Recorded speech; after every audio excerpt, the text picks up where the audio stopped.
Burundi, this small country in East Africa, is considered the most underdeveloped nation in the world. And according to major organizations like the World Bank, IMF, and even the CIA, it also holds the title of the poorest country on the planet. Just think about it. An average person here earns the equivalent of around 20 bucks. And with that, they're expected to support a family of 7 or 8. Now imagine, while the rest of the world is busy talking about space travel, AI, and EVS in Burundi, 90% of people lack electricity and a daily meal is still a luxury.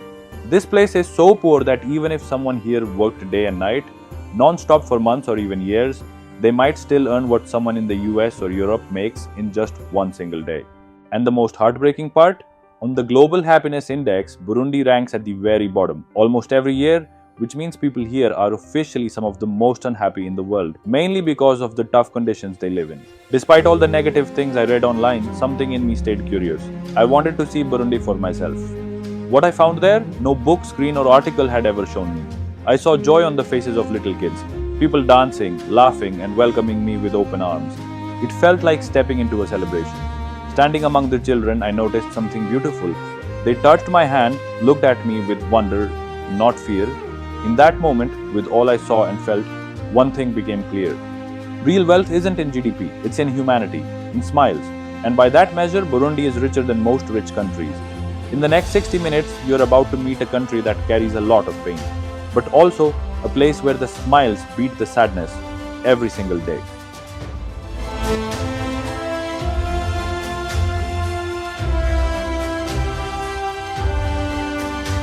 Hey guys, welcome back. Today we're in Burundi, known as one of the poorest and unhappiest countries in the world. Burundi is a landlocked country in East Africa. It's surrounded by Rwanda to the north, Tanzania to the east and southeast, and the Democratic Republic of Congo to the west.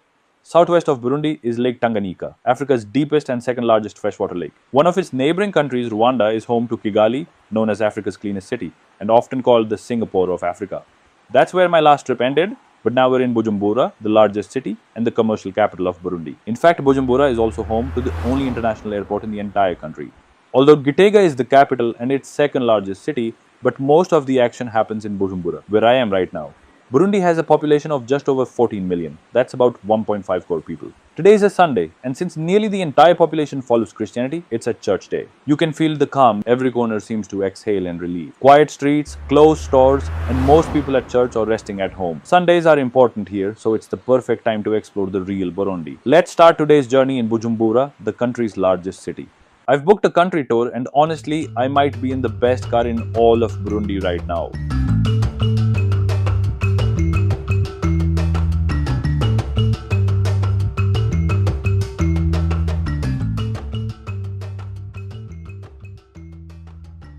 We've stopped in the middle of the city and people quickly gathered around. We've actually paused here to grab some cash because here's the thing. The situation in Burundi is so bad economically that there's almost no foreign investment left and barely any foreign currency circulating in the country. The local money is the Burundian franc. Right now, $1 equals about 2,900 francs and 1 Indian rupee gets you around 34 francs. But the reality on ground is a whole different story because there's such a crazy shortage of foreign currency, especially US dollars, it's led to a full-on black market for cash. And honestly, this isn't unique to Burundi. You'll find this kind of black market currency trade in many underdeveloped countries or in countries going through civil unrest, war, or where international sanctions have made things worse. So when I tried to exchange US dollars here in the local market, for every single dollar, I got 7,500 francs, not 2,900. Banks give the official 2,900 rate. But if you're actually on the ground and go through locals, you'll get 7,500 francs per dollar. To break it down further, if 1 Indian rupee was supposed to get you 34 Burundian francs based on Google, after arriving here, that same rupee is actually worth around 86 to 87 Burundian francs. Right here, if you look to the side, you'll see a petrol station. Fuel is in such short supply here that 1 liter of petrol can cost anywhere from $2.50 to $5 USD. Most people can't even afford fuel or basic taxes now. Before we head anywhere else, we're going to stop by and try to buy some flour for the locals because the situation is just that bad. People literally can't afford food. You can see over there, there's even an ad for a mobile company on the wall. But honestly, you'll rarely see anyone with a smartphone in their hands.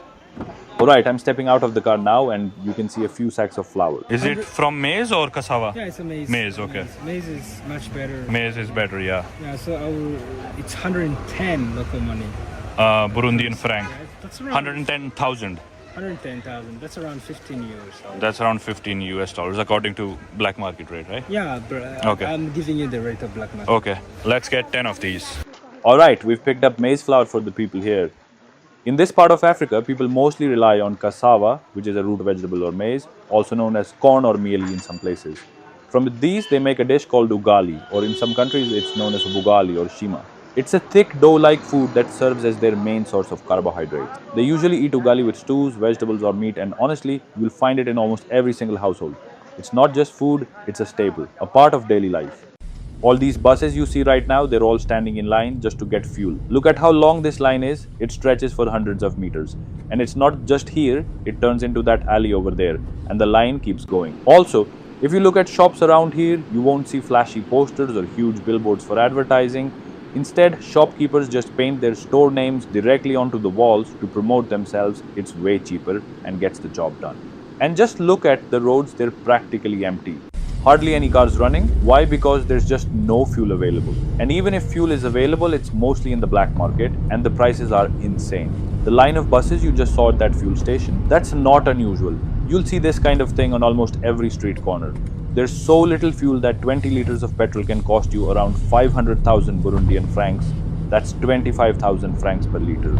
And if you convert that using the official exchange rate, it comes to more than 8 US dollars per liter. Yep, that almost 800 Indian rupees for just 1 liter. Now, if you go by the black market rate, it's slightly cheaper, around 3.5 US dollars, which is still around 300 to 350 rupees per liter. And here's the kicker, fuel stations only serve buses. If you own a private vehicle, the government won't give you fuel.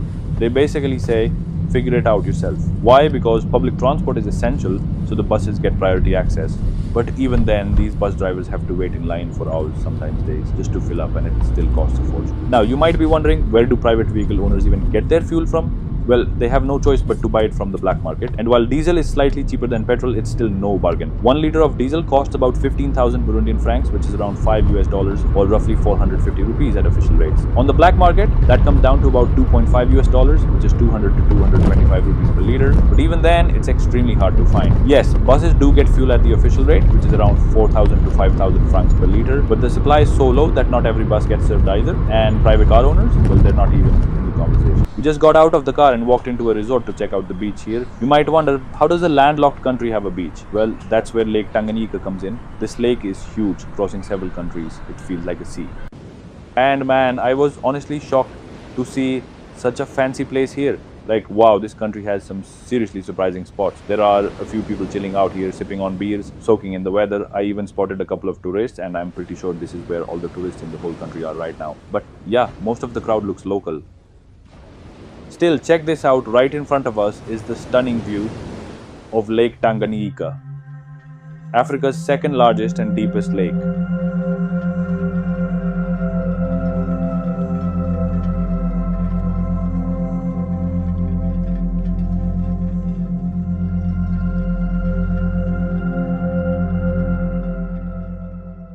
This lake is so long and massive, it's shared by several countries. Burundi is one, and across the water is the DRC. Zambia and Tanzania also share it. Lake Tanganyika is part of the Great African Lakes region. This includes other huge lakes like Victoria and Malawi, all in East and Central Africa.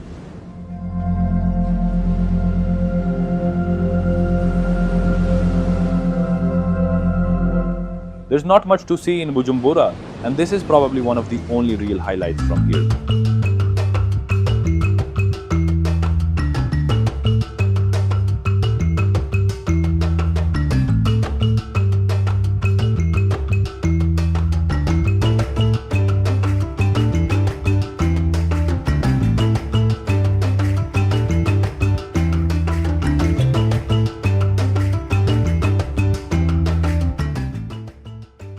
Just look at the crowd here. Even though it's a Sunday, this area is still buzzing.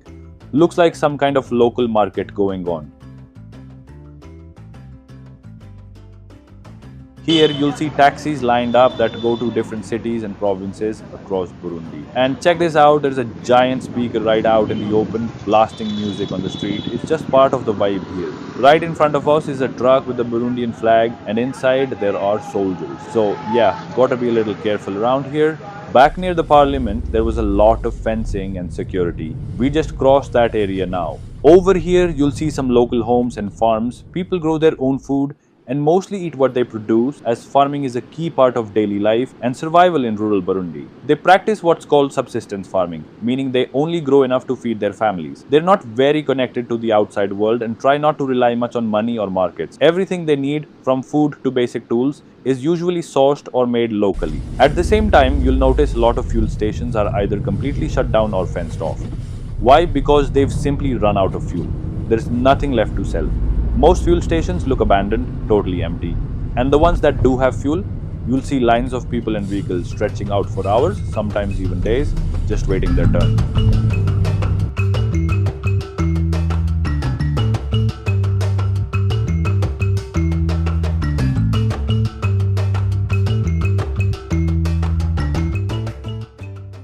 This road is absolutely stunning. We're now driving right through the middle of the hills. These winding zigzag roads with endless views all around. Just look at that greenery. So lush, so fresh. It's insanely pretty. So now, we're heading out of the city to visit a very underprivileged community in one of Burundi's most remote areas. But before we get there and talk to them, it's important to understand a bit of Burundi's history and culture. That way, we know where this country is coming from. First, let's talk about the languages spoken here. The main ones are Kirundi, French, English, and Swahili. Out of these, Kirundi is the vernacular language, the one most locals use in their day-to-day conversations. It's quite similar to Kinyarwanda, which is spoken in Rwanda. We were in Rwanda earlier, and it's interesting how both countries share a lot, especially in language and culture. But here's the thing, while Rwanda is seen as one of the cleanest and least corrupt countries in Africa, and even the world, Burundi is very different. It's one of the poorest countries globally, and also ranks among the least happy according to global stats. Now you might be wondering, why do they speak French here? Especially since France never actually colonized this place, most of France's colonies were in West Africa. Well, here's the backstory.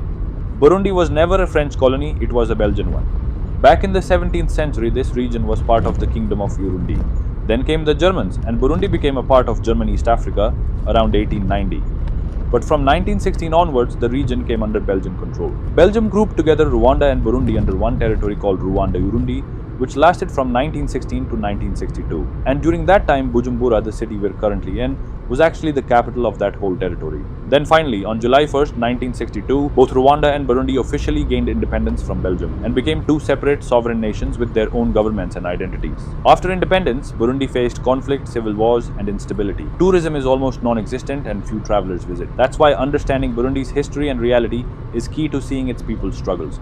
Almost everyone in Burundi belongs to the same ethnic group, the Barundi. The entire population is mostly from this one tribe, but within it, there are three subgroups: Hutu, Tutsi, and Twa. Here's an important thing to understand: these groups are based more on social class rather than ethnicity. For example, between the two major groups, the Hutu and the Tutsi were generally considered the wealthier group, those who owned more cattle and had more resources. The Hutu, on the other hand, were mostly the common people with fewer resources. Because of this difference in wealth and status, there has always been a lot of tension between these groups. Apart from these groups, Burundi also has a small population of Europeans and South Asians, including some Indians. If you've seen my previous videos about Rwanda, you probably know about the tragic 1994 genocide there, where the Rwandan president, who was a Hutu, died in a plane crash, and following that, Hutu extremists killed hundreds of thousands of Tutsis. Something similar happened in Burundi, but a year earlier in 1993. That year, the Burundi president, Melchior Ndadaye, who was a Hutu, was assassinated. After his assassination, Hutus tried to take revenge on the Tutsi population, leading to a horrific genocide where over 100,000 people were killed. Even though there have been a lot of tensions between these groups or local tribes in the past, things are much better now. In 2005, Pierre Nkurunziza became the president of Burundi, and he stayed in power until he passed away from a heart attack in a hospital in June 2020. After that, in 2020, someone from his own party, Evariste Ndayishimiye, was elected as the new president, and he's the current president of Burundi today. Now, apart from Kirundi and French, English and Swahili are also spoken here. Why? Because in today's world, English has become essential for global trade, and countries have realized it's better to teach English in schools rather than spending time on other foreign languages like French. So, most of the older generation here speak mainly French, but the younger kids and school students are speaking more English compared to French. Swahili is common here since neighbors like Kenya, Tanzania, and Rwanda speak it, helping with trade and communication. That's why a good number of people here also speak or are learning Swahili. Guys, it started raining and now we're driving through these local villages. Because of the rain, there's fog rolling in, and honestly, it's getting pretty hard to see the road ahead. The villagers are mostly tucked inside their homes or taking shelter under their roofs. Some of them are out with umbrellas just waiting for the rain to stop.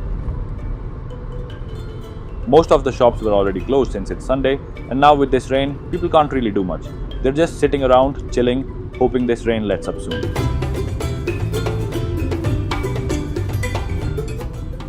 But man, what a beautiful road this is, guys. I honestly can't put it into words. It's way more stunning than I expected. See, from what you find on the internet, you'd think this place is just slums, dirt, trash, dung, open gutters, all that kind of stuff. But this beauty, I just can't describe it. It honestly feels like we've landed in New Zealand or Switzerland or something. Sometimes the most underrated places turn out to be the most breathtaking. Alright guys, if we talk about the size of Burundi, the country is about 28,000 square kilometers. To give you a comparison, that's roughly the same size as Haiti, a Caribbean country where we've been before. Or you could say it's almost as big as Belgium in Europe, a country I've visited multiple times. Keep this in mind because Belgium will come up again in upcoming videos.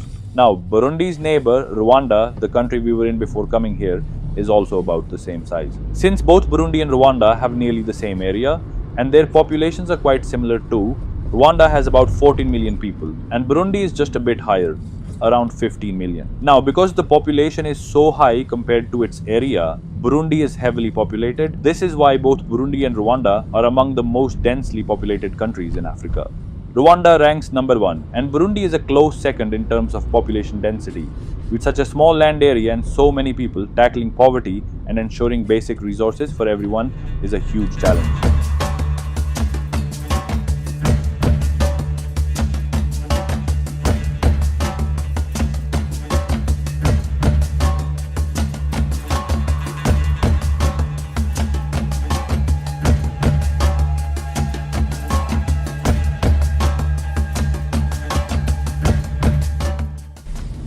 Guys, we're now passing through a village where most of the people seem to be Tutsi, from what I can tell just by looking around. Even though Tutsis make up only about 14% of the country's population, a lot of them were killed during the 1993 genocide. Now, as soon as I started talking about this genocide between the Tutsis and Hutus in the video, my friend stopped me right after and said, "What do you really know about the genocide?" I shared all the information I had, and then he told me something personal. His own father, all his uncles, and around 50 people in his family were killed in that genocide. He was just 3 years old when most of his family members were murdered. He's a Tutsi, and he said, "Things are still really rough here because the government right now is mostly Hutu-led, and it's extremely difficult for any Tutsi to find a job in this system." As we moved through this village, I noticed a lot more Tutsis here, even though statistically, only about every 6th or 7th person should be Tutsi. The reason is, these people survived because this area wasn't affected as badly during the genocide. Now, we're on these rough, unpaved roads, heading to meet some people whose conditions are the worst in the whole country, the poorest of the poor, about 1% of the population. We'll try to see how they live, talk to them, and understand their lifestyle. It's a journey that promises to be both eye-opening and emotionally challenging.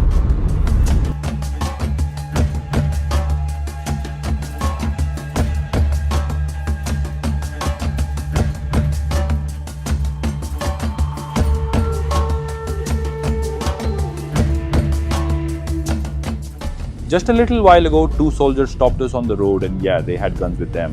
They stopped us and said, "Oh, so today you're taking a white man in the car? Here, anyone who looks lighter skinned, whether they're brown, Asian or anything, they just call them white." And even I got called white by them. Then one soldier said, "Hey, since it's Sunday, I'm gonna take a break, have a beer or two and enjoy myself." Then they pulled out some cash and handed it over, basically a bribe, which is unfortunately pretty common in some area of Africa. So yeah, as we drive these rough roads and enjoy the views, we're getting closer to our first village.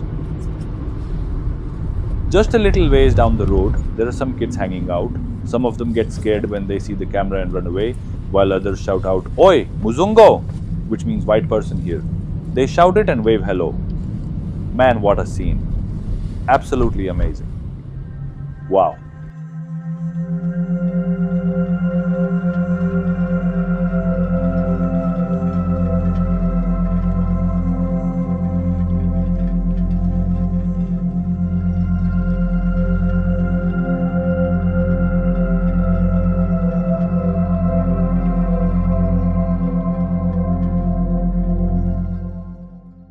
We were just passing down the road and check this out. Some kids got so excited just seeing the car. Hello, Mazungo!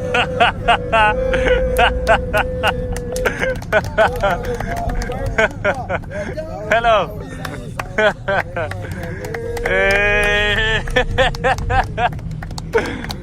As soon as they saw the vehicle, they were shouting, Muzungo, Muzungo! For them, I'm the white guy. Look at this, they are Twa people. I am coming from Bujumbura, the capital. Even the little kids there are like this. Alright, this is our first stop with the locals. You can see these people are kind of short in height. We brought some food for them. So let's hand it over. Take it out.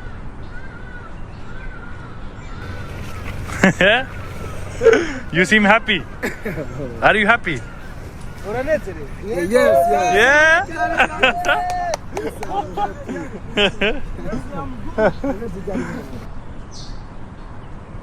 They have gathered all the supplies, bags of rice, clean water, fresh vegetables, and look, their faces are lit with joy.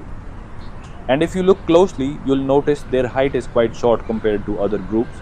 That's one of the reasons they are often referred to as pygmy people, or more specifically, the Twa. Now, let's head down to their village nestled deep within the forest. These people live in one of the poorest countries in the world, in some of the harshest conditions, and yet just like seriously, look at the happiness on their faces, man. Seriously, it feels like they're living in paradise.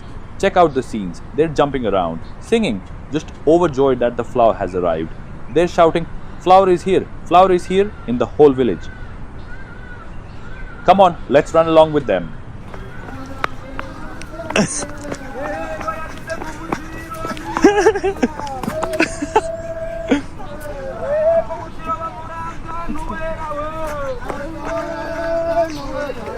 Look, people are walking away singing and the whole village has gathered around. Like, hey, look who's here.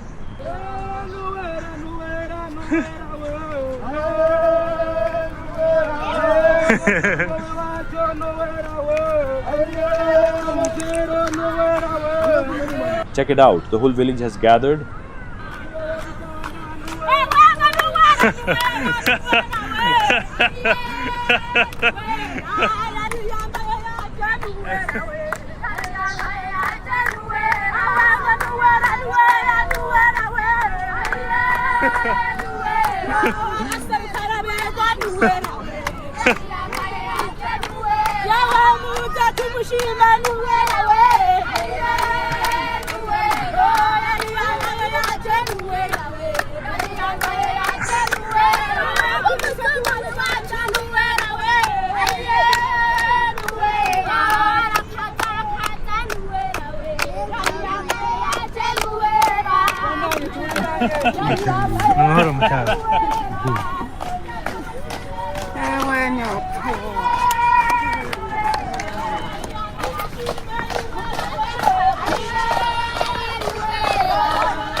Alright, come on, let's head inside this village now.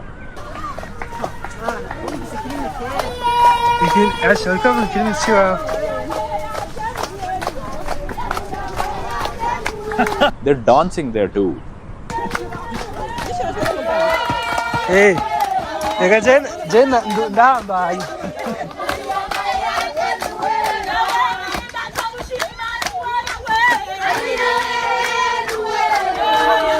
you can dance with them.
Thank you, thank you, thank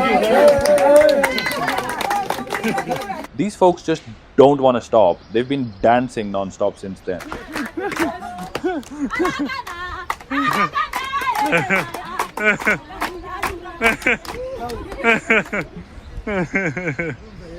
I'm super hungry because I haven't eaten. I was Yeah. coming from church. Yeah. If they have something to give me, I need to eat. We told them, hey, we came all this way just to meet you. Then he explained, this guy traveled 2 hours with me through the mountains just to see you all. Most people go to Bujumbura, the capital, and then just leave the country. But this guy, he brought you food and came all this way just for you. So now we're saying, all right, we're hungry too. Can you treat us to some food? I'm also very hungry. Can you give us food? Okay. Let's eat some food. They're like, Yeah. you just brought food. You can boil water quickly and then That works for me. it's beyond words. It's beyond what you can imagine. Be blessed in everything you do. That's all I can say. I'm really thankful to all of you guys. I got an opportunity to meet you guys in the middle of the jungles here in Burundi, and this place seems so surreal and magical. It literally feels like I'm on a different planet right now. The green surroundings, lush green grass, and the beautiful people, all of you who have surrounded me and have welcomed me with open arms. I'm really thankful to that. And even though it's just been 5 minutes since I'm here, I feel like I'm a part of your community already. Avuze ati araryohewe cyane guhura na mwebwe. Ino minota 5 abaye ngaha nk'umwe muri mwebwe nyene.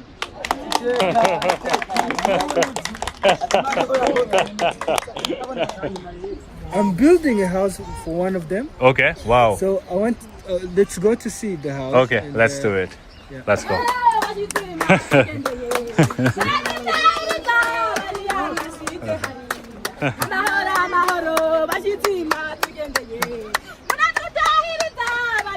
Right now, we're heading to check out a house. My friend started building it just for these people. Let's go see how it's coming along and what condition it's in.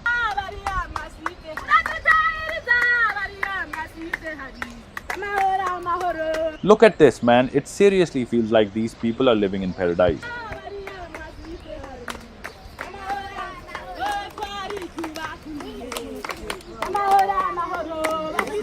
Yeah. They start 2 days ago. They have already prepared the area. Yeah. Then they put the stone as a foundation. Yeah. They're gonna use these stones. Tomorrow they start bringing bricks. Okay. And then they start building. Man, did you guys see that? It was such a small gesture from our side, but the amount of joy it brought to their faces, just wow. They're so grateful for even the tiniest bit of help. Alright folks, we're heading to check out one of their local homes. My friend is helping build it. So far, they've just laid a stone foundation. Let's take a look at what a typical Twa house looks like. Honestly, the living conditions are pretty rough, but the views? Man, probably some of the best you'll ever see. Absolutely breathtaking. Still, the poverty is real. They eat only what they grow, that's it. They don't really know money or the outside world. They're disconnected, no phones, no Wi-Fi, nothing. But you know what? I still think this is way better than a city slum. At least here, they have nature, fresh air, and peace. This is the house of the family. Well, the family lives. That's the house of an entire family. Yes. How many people live in this house? Oh, this is the wife. Okay, she's the wife. Yes. So this right here is one family that lives in this home out here in the middle of the forest. And honestly, what a lovely family. Just so sweet, so genuine. Their home is simple, but there's a real purity in how they live. Now let's take a look inside. This is what a typical home looks like for the Pygmy people or the Twa people. I mean, an entire family lives in this tiny space. Seriously, this single room is their kitchen, their bathroom, their wardrobe. You can even see their shoes tucked to the side, and right here is their bedroom too. Everything, all in one little hut. It's made of mud and sticks, super basic. There's smoke inside too, since something's cooking over there in the corner. And how do they construct these houses? Is it cow dung? Like Yeah, no carbon. Is it mud? It's mud. Okay. This is only mud. Yeah, with some trees. Okay. Yeah, and but you can see when it rains heavily, Yeah. it becomes huge. I'm sure it must get wet from the inside as well once it rains. Yeah. When it rains, water pours in through the walls and roof. The whole house floods. They actually sleep on top of the water. And it's not just this house, most families here face the same. They all live in similar mud homes. During rainy season, it gets really bad. Under one tiny roof, they cook, sleep, wash clothes, and store everything. In a room barely 5 by 5 meters, whole families live together.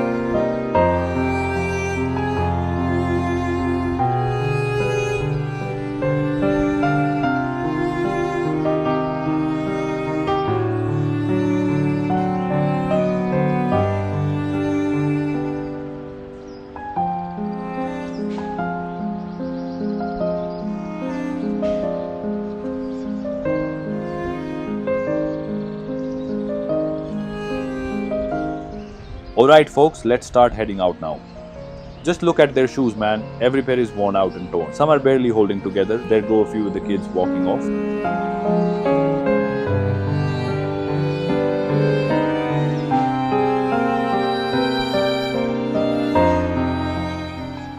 These people are just so happy, man. Each person came up to me to say thank you. Like truly from the heart. Honestly, it's hitting me deep. We've got all the luxuries in life and still we're not content. Still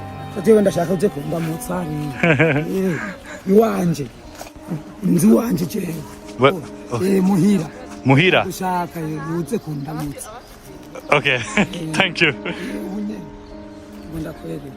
Yeah. Thank you. Honestly, I've lost count of how many times these people have said thank you to me. I was planning to bring 15 sacks of supplies, but my friend told me, bro, 10 sacks are more than enough. So I said, okay, let's go with 10. And just with that little bit of food, the flour and all, they got so happy, like I did them some huge favor or something. But honestly, compared to what I'm capable of, I feel like I should have done so much more for them. Moments like these, after meeting these people and living through this experience, really make you realize how many luxuries we have in our lives. Stuff we just take for granted every single day. I know some of you might be watching this thinking, why can't I travel like Paramveer? He's always out there exploring. Just for once compare your life with them as well.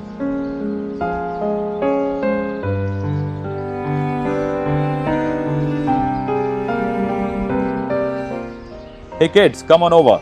As soon as they see the camera, they're all gathering here. Look at this crowd. So many kids have gathered. It's so sweet how they're waving their hands.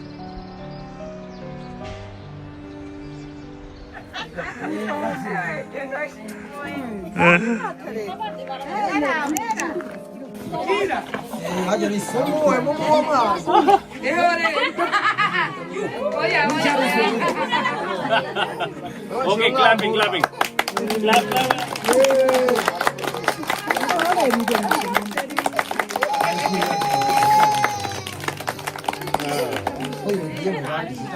I'm loving this. Hard to describe.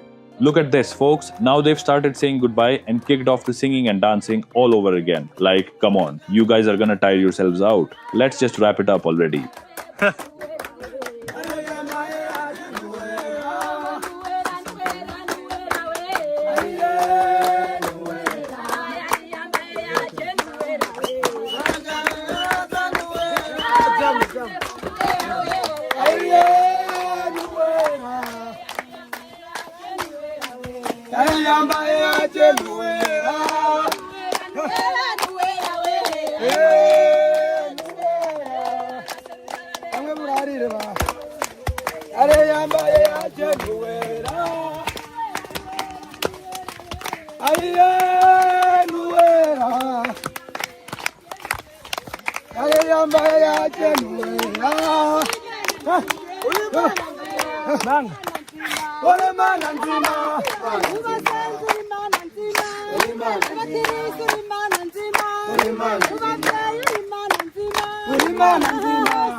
Wow, this is brilliant, guys.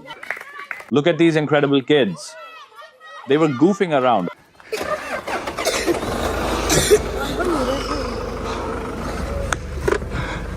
Thank you so much. Goodbye. Bye bye. I'll see you next time. Good night. Good night. Yeah, good night.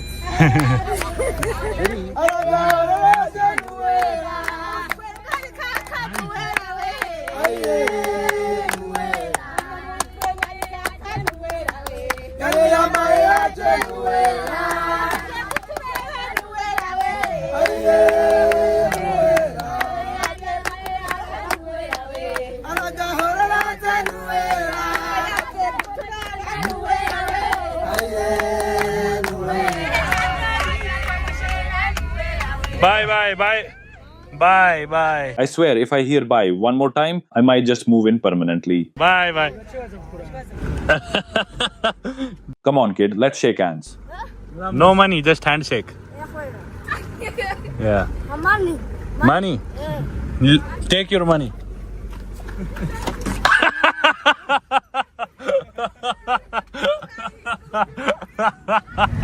Alright, folks, we've just stepped out of that pygmy or Twa village, and man, what an incredible experience that was. The people were so genuinely happy, and the whole vibe there was just amazing. Now we're back out on the main road again. Looks like a big town. This area looks pretty busy.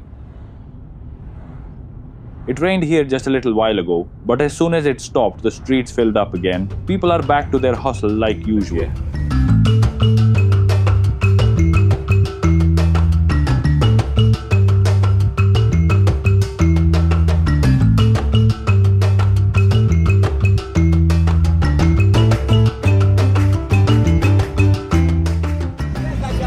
We just passed through this town on the way, and people are out here selling who knows what in bottles. It's got a full-on market vibe. Folks are just sitting outside with meat hanging out, all kinds of animals, and they're even cooking it right there on the street. And that thing you're looking at right there in front, it's actually a police truck. You can see police written right on it. But regular people are climbing in like it's public transport. Since there's no proper transport running, they literally ask the cops, let us ride. People just say, please let us hop on. We'll pay you a bit. Since no buses are running anymore, fuel's basically gone in the whole country. Even the official police vehicles have turned into makeshift taxis. They just say, yeah, we'll drop you. Just pay us a bit. This is common here now. Check out this gas station. It's completely locked up with a grill blocking the pumps. There's just no fuel left, so of course they've shut it. They can't give what they don't have. Yeah, that's just how things are around here. Look around. At first this looked like a church, but turns out it's probably a pharmacy. Restro, cafe. There's so many bread shops around here. Like seriously, every few meters there's a bakery either baking or selling fresh bread. So from here, we're turning left, taking a cut toward another village up ahead. The views look kinda similar, same kind of greenery all around. Off the main road now, so it's all uneven and pretty beat up from here on. I was just getting into a chat with my buddy about how much someone here actually earns. And then I looked it up. Burundi's GDP per capita is just $200 a year. That's it. So if you break it down, the average person here makes just around $16 a month. That's their entire monthly income. Now think about it. How does someone even survive on just $16 a month? An average family here has about 6 members. In rural areas, it's usually more than 6, and in cities, it's a little less. But overall, you're looking at around 6 people per household. And I kept wondering, how does someone even survive on such little money, let alone feed an entire family? That thought really stuck with me. And it's not just people without jobs. Some of the folks I met on the road, even those with decent government jobs, aren't doing much better. Even their salaries, we're talking just $80 to $90 a month. That's it. Because the government pays them based on the official exchange rate, not the black market rate, which is much higher and more realistic. That means even the folks with well-paying jobs here are earning just $40 to $60 a month. Can you imagine? And as if that wasn't enough, only 12 to 13% of the country even has electricity.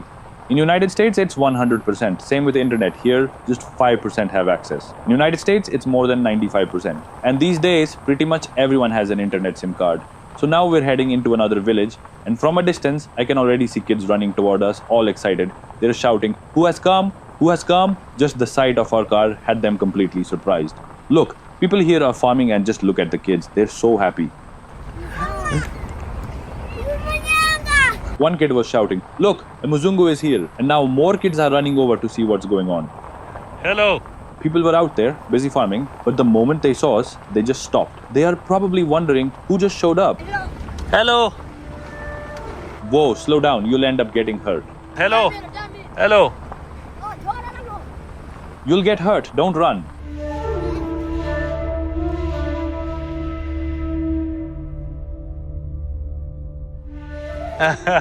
Please stay back, you might get hurt. Be careful.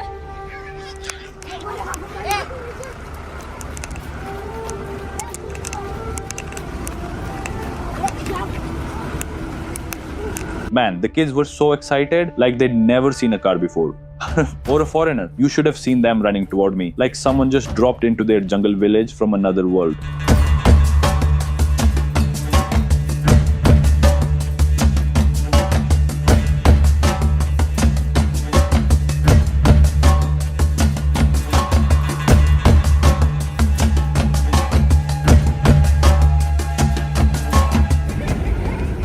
The kids found a shortcut and beat us. We took the car the long way around and they just zipped through from the other side.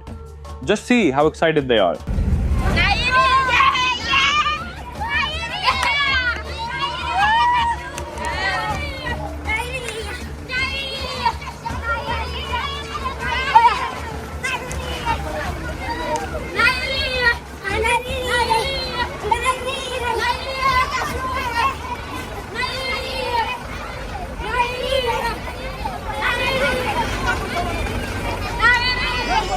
Alright, here we are. The second Twa village, also called Pygmy village. Look at these kids, man. They're so excited. It's like they were waiting just for us. Hello. Hello. How are you? I'm good as well. This man you're seeing right here, he's the chief of the village. And guys, it felt like they've been waiting for us all along. Look how they started dancing out of happiness.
It's amazing how excited these people are.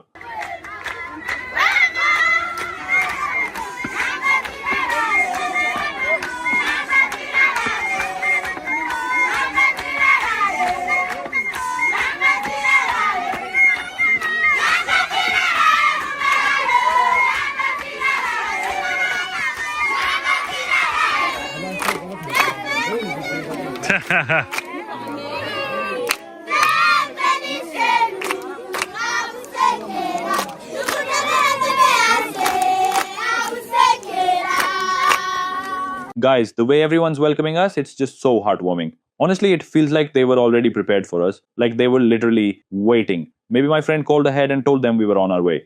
I don't even know, is this a village school or what? But everyone's gathered here, singing, dancing, giving us this beautiful welcome. And they haven't stopped since. It's been like 10 to 15 minutes, and the energy is still going strong. They just keep singing, dancing, non-stop celebration. And yep, we've officially arrived at the village, and man, what a vibe. Overwhelming in the best way possible. People welcomed us with open arms, and I'm already loving this experience. Before we go any further, I want to share something with you, and it might shock you. The people here, they're full of life, dancing and laughing. But behind that, there's struggle. In Burundi, 90% of people still don't have electricity. That's the reality. Meanwhile, in United States, almost the entire population has access to power. The contrast is hard to ignore. So guys, the moment I got surrounded by kids, they just kept touching my my hands like, what is this guy? They were genuinely curious, poking my arms, feeling my skin, like I'd just landed from another planet. When I pulled out my camera to take a photo, even more of them started reaching out like they couldn't believe someone like me had shown up. I honestly don't think they've ever seen a foreigner before. It's crazy how excited these kids are to see me around.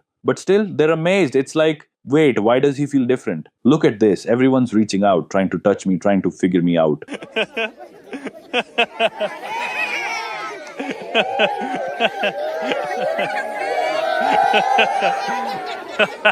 Now, let's take a walk and see how these people actually live. What are their living conditions like? What do their homes look like? I think this right here is one of their typical houses. It's part of the pygmy lifestyle, same with the Twa people. This is what it looks like, raw, handmade home.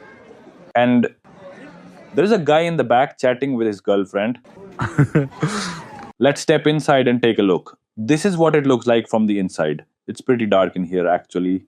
Friends, in Burundi, this isn't the only issue. There are many more. For example, chronic hunger. Yes, hunger is a major problem here. More than half the country's population suffers from chronic hunger, and more than half the children are dealing with malnutrition because they don't get proper nutrition, and in many places, they don't even have access to clean water. It's actually very sad. 1/3 of the country doesn't have access to clean water, and because of all this, you'll notice something in the kids here: stunted growth. Their height doesn't develop properly. Some of them have other issues too. Basically, their growth gets affected because they don't get proper nutrition. And along with that, Burundi has one of the highest maternal and child mortality rates in the world. I mean, every time a child is born here, either the baby dies or the mother does. Because there is no healthcare, no proper nutrition, no clean water, no electricity, and forget about any other basic comforts. And when it comes to education, even that is a luxury in this country. Hard to believe, right? I mean, the average kid here doesn't go to school, he just can't. When there's no money for food at home, how can a family even think about sending their child to school? So, kids end up working. Some literally die of hunger. That's the depth of poverty here. And honestly, even in India, we're not exactly a rich country either. We talk about being the world's 5th largest economy. But the reality on the streets tells another story. Yes, India is growing. The economy looks great on paper. But in a country of 1.5 billion, most still struggle. Just check the per person GDP. Right now, India's per capita GDP is $2,500. Sounds better than Burundi's 200, right? But globally, nearly 140 countries are ahead of us out of the 193 that exist. India still ranks among the poorest countries. Around 22% of our population lives below the poverty line. That alone should tell you how deep poverty runs in our own country. But in Burundi, the situation is even worse. In Burundi, around 60 to 70% of the population lives below the poverty line. And I already told you, their per capita GDP is just $200. Now compare that to India, where the average person's monthly economic output is around $200, which honestly is still very low by global standards. We're already considered poor in that sense, but Burundi, their number is just $16 a month, more than 10 times lower than ours. Just look at these kids from head to toe, you can see the kind of poverty they're living in. Look at their clothes. And honestly, if you spot even one person wearing decent clothes here, that's rare. They just play around with each other like this, and look at them, still happy. It's not like they're sad or anything right now, there's still a smile on his face, and that's actually beautiful. Even in such harsh conditions, they're still at least optimistic. The cameras got them smiling, all excited. And the moment I showed up, someone from outside, they lit up even more. Now they've started fighting, all playful chaos going on. He is messing with him now. I mean, just take a look around, folks. Anyone's feet, their hands, their shoes, their slippers, you won't find a single pair that isn't torn. Look at this kid. He's literally trying to hide them, poor guy, so they don't show up on camera. They deserve better. Just look at their condition. It's the same for almost everyone here. And because of this level of poverty, so many illnesses follow, and then there's no proper treatment for those diseases either. And honestly, friends, after meeting these people, stepping into their lives, seeing the pain in their country, and witnessing the poverty they live with, honestly, it breaks your heart. You feel bad for them. But at the same time, it really makes you realize we ignore all our luxuries and still end up feeling miserable. And look at them. They have nothing. Torn shoes, ripped slippers, worn out clothes, and yet they're smiling at the camera. And despite everything, man, this was such a powerful experience. At least I got to meet them, got a glimpse into their lives. The roads we took to get here were so lush and green. The mountains were stunning. And hey, at least these people don't live in slums and they get to breathe clean air every single day. Sure, the kid's jacket might be old and a little dirty, but at least he has one. He's protected from the cold. That's something. It's been a beautiful experience. These people, so warm, so welcoming, truly hospitable. Meeting them, seeing their villages, and sharing time with them, unforgettable. Thank you so much. Thank you for letting me be here. The place where I come from, this country, India, which is thousands of kilometers far away, I would have never gotten to experience something like this in my own country. And seeing people from different cultures, ethnic backgrounds, and different nationalities, and then realizing that they are going to welcome you with open arms, that feeling itself is very comforting. And I would like to thank all of them from the bottom of my heart for letting me be here and for letting me be a part of the community once again. Thank you everyone. Goodbye. As he's saying, Yeah, he thank you for coming to see Yeah. how they live. yeah. May God bless you abundantly. Thank you so much. And I wish you all the very best. And I only have one message to the community and especially to the kids, that they really need to understand that knowledge is power. The more they learn, the more they study, the more they gather knowledge about different things, the more they're going to grow and the more they're going to uplift the community altogether. All the best. ये P क्या है? इसमें से बदबू आ रही है. Did you drink? P क्या है? Yes, sir. Beer. Okay. You drink beer?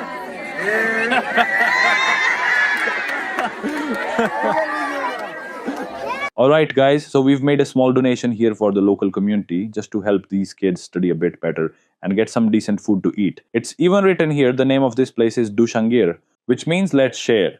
So yeah, sharing is caring. Basically, it's about sharing meals, living together, that kind of vibe. Now look at the toys the kids play with here. Look at the kind of bicycles people use. Forget electric e-bikes, these kids build cycles out of wood and they ride them, they play with them, they travel on them. Just look at that.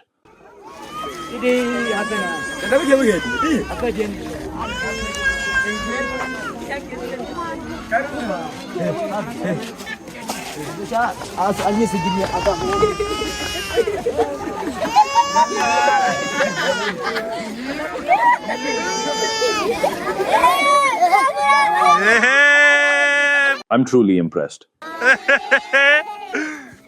There are so many kids around.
Alright, we're wrapping up here. What a wild fun experience. Totally worth it. But hey, one of these kids, his mom took him away. Thank you, brother. All the best. Now, let's bid farewell to this lovely community as well. Bye-bye. Bye. Bye-bye. Bye. Man, they live in such a beautiful spot. If someone told me to trade lives just based on the view, I'd seriously consider it. Guys, see that? I don't have any cash left with me. How much for the flowers? Can I see it? So that girl handed us these flowers. Pretty sure she picked them right here. She didn't ask for money, but we gave her something anyway. Dude, these views are next level. Just incredible. And now, there's some cows casually walking in. Here they come. He's been sticking with us the whole time, following us around like a buddy. He's like escorting us like an acting bodyguard. Oh, okay. He's not even moving. Says he's gonna protect us like bodyguard or something. He is drunk, by the way. I guess it's just to stop the kids from getting too close. They're always messing around in the bushes here, like anywhere they can. He's acting like he's in charge, ready to handle the kids if they show up, but honestly, he's barely managing himself. Yeah, for the kids' safety, getting too close could be risky.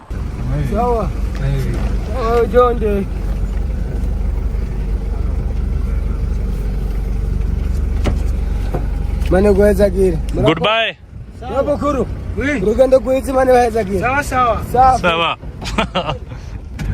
Dude, check this out.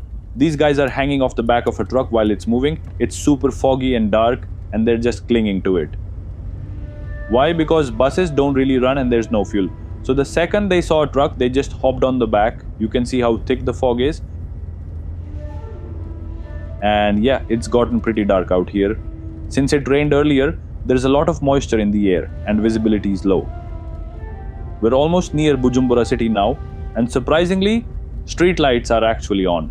Even the roads are decent now, which is kind of amazing, because in most poor African countries I've visited, street lights are off and roads are usually wrecked. Even here, the roads were terrible a while ago, but now that we're closer to the city, they're actually smooth. Well-marked lanes. It's kind of shocking in a good way.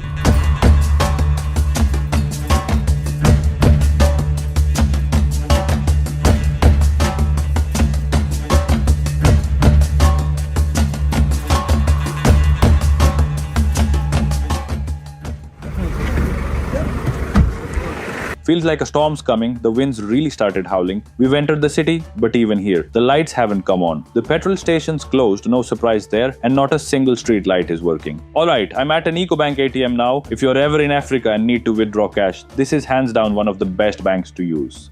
There is a chance this ATM gives out dollars, something I've almost never seen before.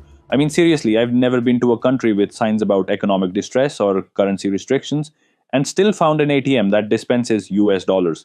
But this one claims to. So yeah, let's try and see if it works, because in Africa cash truly rules. And not just any cash, dollars. They're accepted pretty much everywhere. And the exchange rate is usually solid, even better than card rates in some places. So yeah, I'm going to withdraw some extra dollars, because over the next few days I'll be heading to countries like Congo, South Sudan, Djibouti, maybe even Eritrea. And in all of these places, having dollars really helps. The more dollars, the better. I usually try to take out at least $500 actually. Let's try putting in $1,000 this time. Oh wow, it's directly asking how many dollars I want. That's wild. I've never seen this in any country going through a currency crisis, where an ATM just casually lets you pull out dollars. Let's try putting $1,000. Okay, it says you can't withdraw more than $500 at once. Alright, cool, let's go with $500. And doesn't pull a trick like converting to Burundian francs, then back to USD using some official INR rate. Because if that happens, we're seriously gonna get ripped off. Man, they're gonna charge double now, $20, just as a flat fee. What can we even do? $20 gone for $500. There's no other option. And yeah, on top of that, the bank's gonna deduct TCS, 20%. So that's $20 here, plus 20% tax there. No clue how much they'll finally cut from the card. My pocket is gonna hurt after that. Transaction complete. Please take your cash. Receipts out. And wait, the cash too? Bro, it actually worked? This is insane. Let's go. I'm pulling out another $500 right now. So guys, I've already withdrawn $1,500 and just now took out another $500. That brings the total to $2,000, which also means I've paid the $20 fee 4 times, $80 gone in charges. At least I've got my $2,000 now. No idea if I'll get dollars again later, so better safe than sorry. Even if it costs you extra, always keep some dollars in your pocket when you're in Africa, always. We're back now in the center of Bujumbura city. Take a look around. Everybody's hustling and bustling. It's dark already, but we're getting off here and walking to the hotel. Let's go. Time to get down. I hopped off the ride and waved them goodbye. Right now, I'm in the center of the city, standing at this roundabout. There is a bakery right across the street. Let's head over there. They've got all sorts of cookies, biscuits, donuts too. Looking delicious, not gonna lie. And over here, a few cakes and some croissants as well. And they've got this chapati looking thing too. Thank you. Grab this cookie, it just looked too good to pass up. While walking down this street, something caught my eye. Looks like some kind of coffee shop, and honestly, it looks pretty good. Just trying to figure out where the entrance is. Let's check it out. Looks like it might have 2 floors. Let's go take a look. Man, I'm so confused about what to order. This is their downstairs area. By the way, take a look. And about the prices, I can't really explain them easily. Just divide everything by 7,500 to get the USD rate. Then if you want, convert it into your currency. The whole menu's in French, and honestly, I don't understand much of it. Everything's written in French, like croissant and all that. I can only make out a few things. Maybe this pain au chocolat or some kind of chocolate croissant. That one's around 10,000 local, and basic one is 8,500. A plain croissant is like $1.50 or $2, and they've got a lot of options: cheesecakes, brownies, pastries, you name it. What's this one? Tiramisu pistachio. It's 27,500 local currency, so that's around $4. So yeah, they've adjusted their prices to match international standards. But honestly, there's no way local people here can afford this. A single pastry for $3. Now take a look. This is their upstairs area. And out here, check out the city views of Bujumbura. Let's get down now. This is in French too. Pole just means chicken. So pole tikka is basically chicken tikka. It's 35,000, around $5. Sandwiches look decent. I just pulled out my cookie. It was so crowded upstairs. Hello, how are you? It's really nice. I went there. It's really nice. Sina money. Sina money? Yeah, kuna money. I don't know what you're talking about, but enjoy your night. Good night. Turns out it's a double cookie. They've just stuck both together into one piece. Okay, half. I can give you half. Let me keep half. Come on. Okay, this you keep. Merci. Pretty solid, man. I was really hungry. A few things just went down out here, and trust me, what the streets teach you, you'll never find in any book or online tutorial in the world. I've had a few stories like that myself. Let me tell you what happened. So first, the bakery we visited earlier, it was actually a pretty good one. We couldn't stay long or buy anything though, because the line was way too long. But later I found out that it's owned by an Indian, and honestly, that felt really nice to hear. Second, just near the bakery, there were a couple of buses parked, and right next to them, I noticed long queues of people waiting to get in. If you remember when I first arrived in Burundi, I was shocked to see how many people were lined up just to catch a bus. And now it all makes sense. There's barely any fuel here, so most buses don't even run. The few buses that do manage to get fuel, often after standing for hours at petrol pumps. And since people don't really have access to proper public transport, that's why you see them clinging onto trucks, even police vans, just to get somewhere, to get on the bus. There were literally hundreds of people lined up just to get on that one bus. And right next to the line, a few soldiers were standing holding big guns. Now, this is a really sensitive topic here. I couldn't film or record any of that. The government has very strict rules against it. See, you just can't film things like that. The government doesn't want the outside world knowing what's really going on. So I didn't even touch my camera. But just as I was thinking about it, my friend, the one I'm traveling with, saw me from the car and rushed back to warn me. Bro, seriously, don't film this, not even by mistake. Earlier today, he had already warned me. Please don't show my face and avoid talking about sensitive topics. Because here, things are tightly controlled. He told me straight up, if anything gets out, I could be jailed or worse. Now switching gears, I mentioned there's barely any fuel left here. And earlier, I'd also said electricity is a big issue. So how were all the street lights working? Well, turns out they recently launched a new power dam. It uses nearby rivers to generate enough electricity to cover a big part of the shortage. So lately, things have actually gotten a bit better, power cuts have reduced, and the country now has at least some consistent electricity. You'll even see street lights working in public places now. But here's something interesting that happened. I was walking down the road when I spotted a wedding happening on my right. It looked really fancy, not over the top, but stylish in a very Burundian way. I instantly felt like going in just to see what their weddings are like. And no, I didn't think about filming. I mean, it's someone's wedding. Why would I shoot it without permission? I just wanted to check it out for myself. So I walked up to the gate where a couple of guys, likely security, were standing. I told them politely that I'd love to take a quick look inside, maybe just for a minute or two. Now, technically, non-guests weren't allowed in, but since they saw I was a foreigner, they responded to me in French. They didn't understand English, but then this guy from the neighborhood stepped in. You'll probably see us shaking hands on camera. He came over, translated for me, and said, "Go on, check it out, have a look at the wedding." A petrol pump right here, totally shut down, obviously. Anyway, I walked into the wedding, spent about 2 to 5 minutes there, just soaking it in. The vibe was really peaceful, the bride and groom were seated, guests were quiet, calm, just enjoying the moment. After that, I stepped back outside. Now the guy who helped me earlier, turns out he had lived in England for a few years. Super modern mindset, very chill dude, and we actually got talking. So, out of curiosity, I casually asked him, "Hey man, if you don't mind me asking, and feel free to skip if it's uncomfortable, are you Tutsi, Twa, or Hutu?"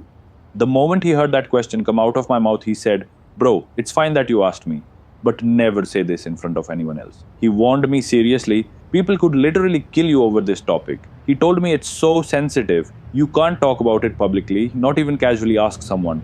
In fact, he said, even we only talk about it behind closed doors at home, never outside. So please don't ever make this mistake again. He said, "Just a heads up, bro," and I replied, "Thanks for the warning." Now, I know there's probably one question running through your mind right now. I'm in Africa. It's pitch dark, past 9 p.m. So how am I walking around so freely without a hint of stress or fear, especially in a country that's struggling with such deep poverty? Well, let me tell you, surprisingly and even shockingly, Burundi is actually a very safe country. You can walk the streets here at 10 p.m., 11, even midnight or 1 a.m., and chances are nothing bad is going to happen. Of course, bad things can happen anywhere, even in the so-called safest countries. But generally speaking, here, you just don't hear about those kinds of cases. Yes, people are poor, but they are not the kind who will rob you, hurt you, pull a knife or a gun on you. Thankfully, those kinds of crimes just don't really happen here, and if any petty theft does happen, it's usually something like a servant sneaking a couple of potatoes or onions from someone's kitchen. Nothing violent, no serious crime. So, when it comes to safety, Burundi is actually a pretty solid place. You can walk around at night here pretty comfortably without worrying too much. To be honest, it's probably best not to walk around at night, but hey, I've been to so many countries, I've learned to take small risks when it feels right. Anyway, that's it for my video from Burundi. I hope you enjoyed the experience, the people, the stories, and a closer look at life in one of the world's poorest countries. And despite the hardship, we met incredible people, so warm and welcoming. Even with almost nothing, they still sing, dance, and give you their time and energy. The scenery, absolutely stunning, peaceful, green. Sure, Burundi gets bad reputation online, but let's be real. Poverty and slums exist everywhere. India has the world's largest slum, so who are we to judge? We witnessed kindness, raw beauty, and a whole lot of heart. If you liked the video, please consider subscribing. I know a lot of you watched without hitting that button. It really helps me keep sharing these untold stories. See you in the next one. Also, write in comments what are your thoughts about Burundi after watching this video. Thank you so much for watching. I hope you have a great day. Goodbye.